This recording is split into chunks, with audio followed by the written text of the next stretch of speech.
Hello. आज हम देखते हैं कि शिवा हमको क्या गाइड कर रहे हैं। मोनोलॉजी कार्ड एंड फिर टैरो कार्ड देखेंगे हम कि मोनोलॉजी में जो कार्ड्स आए हैं उसका क्या मतलब है टैरो कार्ड से। तो सबसे पहले हम शिवा गाइडेंस चेक करेंगे।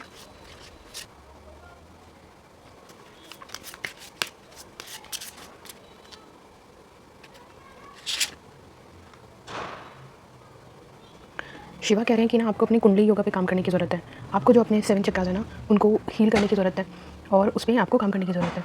तो 7 चक्रास में क्या होता है, जब आपके 7 चक्रास अलाइन होते हैं तो आपकी स्पिरिचुअलिटी और फिजिकल और मेंटल आप ग्रो करते हो। जैसे आपने देखा होगा विबग्योर में जो कलर्स होते हैं ना, ऐसे ही हमारे चक्रास के कलर होते हैं। यहाँ से स्टार्ट होता है हमारा विबग्योर। सबसे पहले हमारा रेड मतलब कलर डिनोट होता है, हर एक चक्र कोई कलर डिनोट है। तो प्लस होता है ह्यूमन बॉडी में वो एज अ सिम्बलिज्म है। जैसे विबग्योर कलर होते हैं ना, जब हम इंद्रधनुष देखते हैं उसमें कलर सीक्वेंस क्या होता है, विबग्योर होता है। इसी तरीके से हमारी ह्यूमन बॉडी में भी सीक्वेंस होते हैं विबग्योर कलर से वॉयलेट, इंडिगो, ब्लू। ठीक है, सबसे पहले हमारा सहस्त्रार चक्र जिसको हम विबग्योर कलर से वॉयलेट कलर से डिनोट करते हैं, फिर इंडिगो कलर होता है। उसके बाद हमारा थ्रोट चक्र का ब्लू कलर होता है, फिर हमारा हार्ट चक्र का ग्रीन कलर होता है, फिर हमारा मणिपुर का येलो कलर होता है, फिर हमारा ये क्या बोलते हैं ऑरेंज कलर होता है, फिर हमारा मूलाधार का रेड कलर होता है। तो ऐसे ही हमारी बॉडी भी एज अ विबग्योर कलर में डिवाइड है। तो इसी हिसाब से आपको कहा जा रहा है कि आपको जो अपनी कुंडलिनी है, बेसिकली जो आपके 7 चक्रास है, आपको उसको अलाइन करने की जरूरत है, उसको हार्मोनाइज करना है, आपको बैलेंस करना है बेसिकली। तो ये क्या करेगा, आपको 7 चक्रास बैलेंस करने से क्या होता है, आपके स्पिरिचुअल लेवल पे, मेंटल लेवल पे और फिजिकल लेवल पे आप एक में अलाइन हो जाते हो, जिससे कि आपको मेंटल क्लैरिटी रहती है। तो इसलिए आपको इंपॉर्टेंट है कुंडलिनी योगा, इंपॉर्टेंट है आपको कुंडलिनी योगा, आपको अपनी कुंडलिनी पे काम करना है। ठीक है, तो हमारे शिव जी आपको गाइड कर रहे हैं कि आपको कुंडलिनी योगा पर काम करना है। अब हम अपने मोनोलॉजी कार्ड पर चेक कर लेते हैं कि मोनोलॉजी कार्ड जो होते हैं वो हमें क्या बताना चाह रहे हैं, किस चीज़ से रिलेटेड आपको गाइड करना चाह रहे हैं।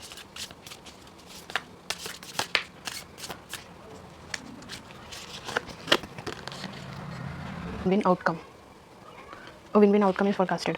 मतलब कि आप जीतने वाले हो या आपने कुछ सोचा हुआ था उसका आपको आउटकम पता चलने वाला है, मतलब आप किसी चीज़ के क्लाइमेक्स पे जा रहे हो। तो मोनोलॉजी कार्ड के according win win outcome is forecast. तो मुझे ऐसा लग रहा है फुल मून का इन लिब्रा में आपको ना बैलेंस करने की ज़रूरत है। तो और फुल मून लिब्रा का है तो इसका मतलब ये है कि आपको आपका कोई जो रिलेशनशिप है वो कुछ नया स्टार्ट होने वाला है, या फिर जो आपका एग्जिस्टिंग रिलेशनशिप है वो एक नए मतलब उसमें नए कमिटमेंट्स होंगे, कुछ नया एडिशन होगा, ऐसा हो सकता है। मतलब कुछ चेंज होने वाला है, कुछ क्लैरिटी मिलने वाली है आपको, बैलेंस होने वाली है चीज़। अगर तक अभी तक आप परेशान थे तो उस चीज़ में कोई बैलेंस आने वाला है, ये उस चीज़ से रिलेटेड है। और अगर कुछ चीज़ें नहीं चलती हैं तो इतना उसमें परेशान होने की ज़रूरत नहीं है, क्योंकि कुछ चीज़ें होती हैं जो कार्मिक होती हैं, आपको पे करना होता है वो कर्मा। उसके बाद में जब आपका कर्मा पे हो जाता है तो चीज़ें खत्म हो जाती हैं। तो इसमें इतना ज़्यादा परेशान होने की ज़रूरत नहीं है। अगर कुछ चीज़ें जा रही हैं तो उसे जाने देना, ज़्यादा मत सोचना। और अपनी ना ईगो को थोड़ा बैलेंस करके रखने की ज़रूरत है आपको।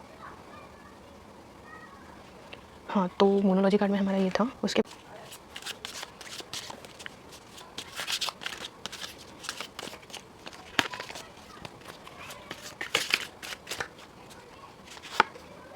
हेरोफेंट, हमारा कार्ड है हेरोफेंट। तो मुझे ऐसा लगता है कि ना आपको कोई गाइड करने वाला है, कोई आपका मेंटोर हो सकता है, या फिर आपने कहीं से काउंसलिंग लिया है, कोई काउंसलर हो सकता है जो आपको गाइड कर रहा है, आपको एक विजडम दे रहा है। मतलब आपको एक होता है नॉलेज देना, एक होता है विजडम, जो अपने ज्ञान से आपको कुछ चीज़ें सिखाता है। तो आपके पास वो कोई एक पर्सन हो सकता है जो आपको इस चीज़ का सोल्यूशन देने वाला है।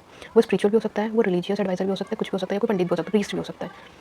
तो बेसिकली आपका जो ये टाइम है ना वो आपका स्पिरिचुअल अवेकनिंग का है, स्पिरिचुअल विजडम का है। नॉलेज और विजडम में बहुत डिफरेंस होता है। नॉलेज होती है आपने पढ़ाई की है, ठीक है, बट विजडम वो होती है जो आप चीज़ों को डीप तक समझ पाते हो, जो आप सिर्फ ऊपरी लेवल पे नहीं कि आपने अपनी डिग्रीज ले ली है तो आप आप बहुत ज़्यादा नॉलेजेबल हो, ठीक है, वो आप नॉलेजेबल हो, बट आपको कहाँ पर उस नॉलेज को यूज़ करना है वो विजडम होती है। तो उस चीज़ को जो समझ लेता है ना वो बेसिकली विजडम वाला आदमी होता है। नॉलेज का कोई फर्क नहीं पड़ता, नॉलेज आपके पास, आप पीएचडी की हो और अगर आपने विजडम बिल्कुल भी नहीं, आपको पता ही नहीं आपको नॉलेज कहाँ यूज़ करनी है, आपको लोगों से बिहेव कैसे करना है, तो फिर कोई फायदा नहीं है ना उस नॉलेज का। पर रिसेंट एग्जाम्पल देख लो, जो इतने अच्छे बड़े साइंटिस्ट थे उनके साथ क्या हुआ, सिर्फ एक पार्किंग की बात से आप में बिल्कुल पेशेंस नहीं है। मतलब लोगों में, मैं आपको बता रही हूँ कि लोगों में पेशेंस नहीं है, आपको इतना कंट्रोल नहीं है, इतना एकदम इतना एग्रेसिव क्यों होना है।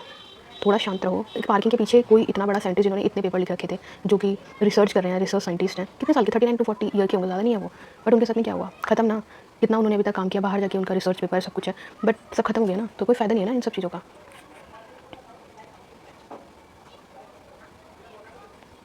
तो इसलिए आपको पता होना चाहिए कि कहाँ पर आपकी कहाँ से कहाँ पहुँच गए। मैं आपको बेसिकली विजडम और नॉलेज में डिफरेंस बता रही थी कि विजडम आपकी होती है समझदारी, कि आपको उस नॉलेज को कहाँ पर यूज़ करना है। आपने अभी तक जो पढ़ा है वो आपको अच्छे से यूज़ करना आता है, तो आप में विजडम भी है नॉलेज के साथ साथ।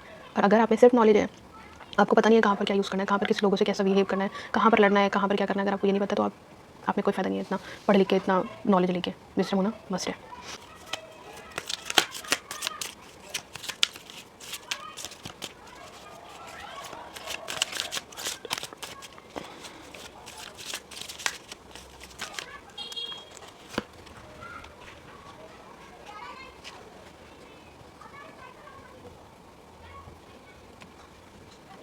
मुझे ऐसा लग रहा है ना कि आप ऐसा फ़ील कर रहे हो कि आपके साथ चीटिंग हुई है, ठीक है? आप इमोशनल पेन से जा सकते हो, आपको कुछ चीज़ बहुत हर्ट किया हो सकता है, ऐसी चीज़ें हो सकती हैं। तो उसमें मैं आपको बता रही हूँ ना कि जो मोनोलॉजी कार्ड आया है, उसमें बोला है कि आपको बैलेंस करने की ज़रूरत है। अगर कुछ रिलेशन ख़त्म हो रहा है या फिर कोई रिलेशन में न्यू कमिटमेंट्स हो रही है ना, तो वो इम्पॉर्टेंट है। अगर कुछ चीज़ें खत्म हो रही है ना, तो वो एज़ अ कार्मा था। हर एक इंसान का हर एक की लाइफ में एक कर्मा होता है। जब वो कर्मा खत्म कंप्लीट हो जाता है, तो चीज़ें खत्म हो जाती हैं। तो इसमें परेशान होने की ज़रूरत नहीं है और ना ही अपना ईगो आगे लाने की ज़रूरत है। तो इसमें यही है कि अपना इसमें मुझे यही दिख रहा है कि ना ये जो आउटकम आप जो ये आउटकम मोनोलॉजी कार्ड में आया है, वो इसलिए आया है कि आपके साथ इमोशनल चीटिंग हो सकती है, या फिर हार्ट ब्रेक हो सकता है, या फिर आप पेन में हो सकते हो, इमोशनल पेन में हो सकते हो। तो उसको वो चीज़ें आई हैं और उसको गाइड करने के लिए आपके पास हेरोफेंट का कार्ड आया था, जो कि मतलब है कि आपको कोई स्पिरिचुअल या फिर कोई स्पिरिचुअल गाइड या फिर कोई रिलीजियस गाइड आपको गाइड करने वाले हैं आपकी सिचुएशन से रिलेटेड। इसलिए अपने आप के जो शिव जी ने पहले बोला ना आपको कि आपको अपने चक्रास को अलाइन करना है। आप अपना जो बैलेंस खो चुके होगे इस चीज़ में, या आप बैलेंस खोने वाले हो, या फिर आप खो चुके हो, अगर आप इसे रेजोनेट कर रहे हो, तो आपके लिए शिवा की गाइडेंस ये है, सबसे पहले आपको अपने चक्रा को अलाइन करना है।